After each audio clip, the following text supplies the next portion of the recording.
आप लोग जलते हैं। किससे जलते हैं?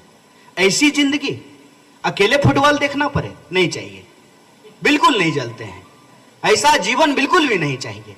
हम सिर्फ इस देश के जिम्मेदार विपक्ष होने के नाते जो आपने बताया था, जो आपके द्वारा कही गई बातें थी, उसी से जुड़ा हुआ कुछ सवाल पूछ रहे हैं। हमने नहीं कहा था, आपने ही कहा था। आपने कहा था कि 100 स्मार्ट सिटी बनाएंगे, आपने कहा था 100 दिन में काला धन लेके आएंगे, आपने कहा था कि हर साल 2 करोड़ नौकरी देंगे, तो 18 करोड़ नौकरी होना चाहिए 9 साल में।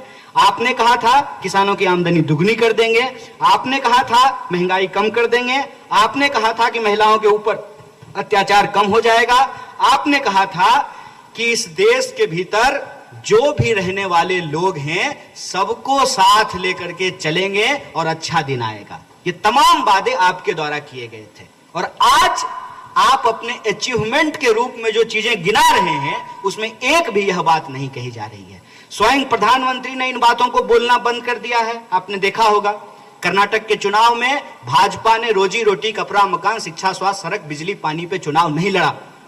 आपने हिमाचल का चुनाव देखा होगा, भाजपा में रोजी रोटी, कपड़ा, मकान पे चुनाव नहीं लड़ा। और आज आप कहीं भी बीजेपी के लोगों से बात करके देख लीजिए, आप जो ही रोजी रोटी की बात करेंगे, जो ही आप रोजगार की बात करेंगे, जो ही आप महंगाई की बात करेंगे, तो जानते हैं क्या कहेंगे? तो महंगाई कम करना प्रधानमंत्री का काम है, रोजगार देना प्रधानमंत्री का काम है।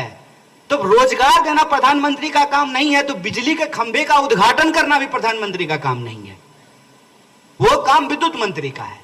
रेल का उद्घाटन करना रेल मंत्री का काम है, विदेश जाना विदेश मंत्री का काम है, वित्त पे कानून बनाना वित्त मंत्री का काम है, और कानून पे, व्यवस्था पे बात करना कानून मंत्री का काम है।